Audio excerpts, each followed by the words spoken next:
and how we behave. 인간행동 왜 그리고 어떻게. 박명희입니다. 오늘도 온전한 성숙을 위한 지속하기를 통해 인간행동의 원인과 방법을 생각해보죠. 비합리적 사고라는 것이 있습니다. 그중 하나는 늘, 항상, 언제나, 또와 같은 부사를 사용하는 것이죠. 이런 단어를 사용하면 과잉 일반화가 되죠. 예를 들어보면 남편이 기념일을 잊었습니다. 아내가 토라졌죠. 남편이 아내에게 사과합니다. 하지만 아내가 당신은 언제나 중요한 날을 잊어버리잖아요. 라며 언제나의 액센트를 주어서 앙칼지게 쏘아붙인다면 어떨까요? 사실 잊어버린 날보다는 기념일을 챙긴 데가 더 많았을 것인데 아내는 단지 실망하고 속상한 기분을 그렇게 강조해서 이야기했겠지요. 하지만 남편도 이 말을 들으면 상처를 입을 것입니다. 결국 남편도 내가 언제 그랬어? 하며 버럭 화를 내겠죠. 결국 대화와 소통에 실패하게 되는데 이런 종류의 표현을 대화의 걸림돌이라고 합니다. 제가 가르치고 있는 소그룹 집단 상담에서 대화기법 프로그램을 진행하게 될 때 의사소통의 12가지 걸림돌을 자세하게 배우게 되는데요. 이 인간행동 왜 그리고 어떻게 방송의 마지막 부분에서 구체적으로 알려드릴까 합니다. 하나님께서도 우리에게 걸림돌을 사용하시는 것은 아닐까요? 항상 기뻐하고 쉬지 말고 기도하고 범사에 감사하라니요. 이런 명령은 우리에게 부담으로 다가옵니다. 동방정통교회에서는 이 명령 중에 쉬지 말고 기도하기 위해서 영성수련의 방법 하나를 고안했습니다. 그것은 호흡의 기도를 싣는 것입니다. 우리는 쉬지 않고서 호흡을 하니까 그 호흡을 따라서 간단한 기도문을 반복해서 하는 것입니다. 즉 들숨에 하나님의 아들 예수 그리스도시여, 날숨에 우리를 불쌍히 여기소서라고 반복합니다. 이 기도가 깊어지면 호흡처럼 기도가 자연스러워지는 것이죠. 무척 지혜로운 방법입니다만 이 또한 무의식히 깊은 곳에 내려가게 하기 위해서는 무단한 노력이 필요했을 것입니다. 오랜 시간 동안 영성가들은 이 명령을 지키기 위해 부단히 수고했습니다. 하지만 진정 그렇게 할 수 있었을까요? 불가능한 미션처럼 보입니다. 하물며 타락한 시대에 우리들이야 더 말할 나위가 없겠죠. 하지만 저는 이 말씀을 좀 다르게 읽게 되었습니다. 그것은 그리스도 예수 안에 있으면 이라는 조건 때문입니다. 즉 그리스도 예수 안에 있으면 이 말씀이 이루어지는 것이죠. 좀 더 살펴보면 NIV 성경은 This is God's will for you in Christ 라고 말씀합니다. 그리스도 안에 있는 우리를 향하신 하나님의 뜻이라는 것이죠. 즉 이 말씀은 명령이 아닌 것입니다. 하나님의 계획이요, 의지요, 축복인 것이죠. 우리가 그리스도 안에 머무를 수만 있다면 하나님께서 친히 기쁘게 하겠다. 그것도 항상 기도하겠다. 그것도 쉬지 말고 감사하겠다. 그것도 범사에, 즉 우리를 향한 선한 뜻인 것입니다. 이는 하나님께서 하시는 것이죠. 한국의 영성가 유용모 선생님은 기쁨을 기가 뿜어져 나오는 것이라고 푸셨습니다. 즉 내면에서 영적 에너지가 솟구치는 것이죠.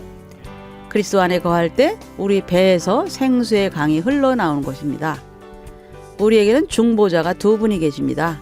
말할 수 없는 탄식으로 기도하시는 성령님과 하나님 보좌 우편에서 친히 중보하시는 그리스도이십니다. 즉 우리가 이 그리스도 안에 거할 때 쉬지 않는 기도에 참여하는 것이죠. 감사, think라는 말의 어원은 생각, think와 같다고 합니다. 즉 깊이 생각하면 감사할 일이 생기는 것이죠. 시편 136편은 감사 시편입니다. 사실 조건을 찾아서 감사하는 것이 아닙니다. 먼저 손을 펴 감사를 던집니다. 왜요? 하나님이 선하시고 인자하심이 영원함을 믿기 때문이죠. 그때 감사의 여유가 은총으로 주어집니다. 저는 손양원 목사님의 9가지 감사를 읽을 때마다 가슴이 울컥해집니다. 첫째, 나 같은 죄인의 혈통에서 순교의 자식을 나게 하시니 감사. 둘째, 허다한 많은 성도 중에서 이런 보배를 나에게 맡겨주셨으니 하나님께 감사. 셋째, 삼남 삼녀 중에서 가장 귀중한 장남과 차남을 바치게 하였으니 나에게 이런 복을 주심을 감사. 넷째, 한 아들의 순교도 귀하거늘 하물며 두 아들이 함께 순교했으니 감사. 다섯째, 예수 믿고 와석 종신에도 복이라 했는데 전도하다가 총살당했으니 감사. 여섯째, 미국 가려고 준비하던 아들이 미국보다 더 좋은 천국 갔으니 내 마음 안심되어 감사.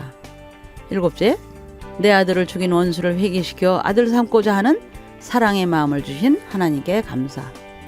여덟째, 내 아들의 순교의 열매로서 무수한 천국의 열매가 생길 것을 믿으며 감사. 아홉째, 역경 속에서도 하나님의 사랑을 깨닫게 하시고 이길 수 있는 믿음을 주신 하나님께 감사. 이해가 되십니까? 두 아들을 죽인 원수를 양아들 삼고 구명한 뒤 장례식장에서 한 감사랍니다. 숙연해지지 않을 수 없는 숭고함이죠. 이 또한 그리스도 안에 있을 때에만 가능한 일입니다. 그렇다면 우리가 해야 할 일은 무엇일까요? 앞에서도 말씀드렸지만 우리는 그리스도 안에 지속적으로 머물러야 합니다. 그래야 하나님께서 당신의 뜻을 이루어 가시기 때문이죠. 그렇다면 지속적으로 머물기 위해서는 무엇을 해야 할까요? 성령을 소멸치 말며 예언을 멸시하지 말고 범사에 헤아려 좋은 것을 취하고 악은 어떤 모양이라도 버리라. 즉 성령께서 하시는 말씀에 귀를 기울이고 믿음의 공동체의 가르침을 존중하며 배워서 확신한 것을 바탕으로 선한 것을 선택하고 악한 것을 버리는 것이죠. 이는 우리가 해야 할 일입니다. 지속적인 순종과 바른 선택이죠. 성령께서는 인격적으로 우리에게 알려주십니다. 우리는 단지 그 음성에 귀를 기울이고 따라가면 되는 것이죠. 이것이 그리스도 안에 머물게 합니다.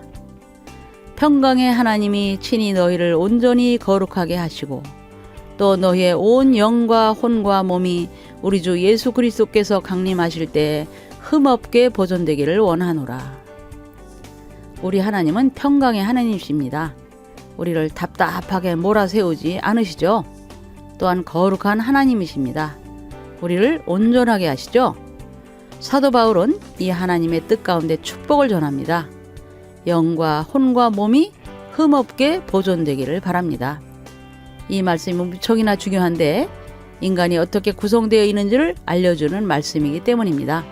즉 영과 혼과 몸으로 다뤄야 합니다.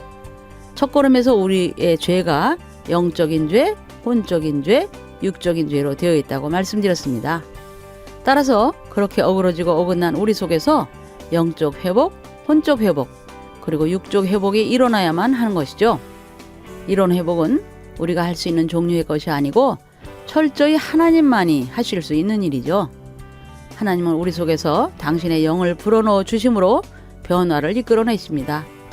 마치 담배 연기로 가득한 방 안에 창문을 열었을 때 신선한 바람이 들어오는 것과 마찬가지죠. 이것이 처음 시작입니다. 이 영의 새롭게 됨에 우리의 혼도 또한 반응하게 됩니다. 성령께서 부지런히 옆에서 조언을 하십니다. 이를 깨닫습니다. 결국엔 우리의 육 또한 주님의 인도하심에 순종합니다. 전인적 회복이죠. 이 일을 온전히 이루실 분은 주님밖에 없습니다. 너희를 부르시는 이는 미쁘시니 그가 또한 이루시리라. 우리를 부르신 분은 믿을 수 있는 분이죠. 우리는 단지 지속적으로 그 뜻에 따라갈 뿐이죠. 바로 그분이 이루실 것입니다. 네, 오늘은 미션 임파서블 이란 제목으로 인간 행동의 원인과 방법을 생각해 보았는데요. 다음 시간에 이어서 계속 살펴보죠. 여러분, 다음 시간까지 안녕히 계세요.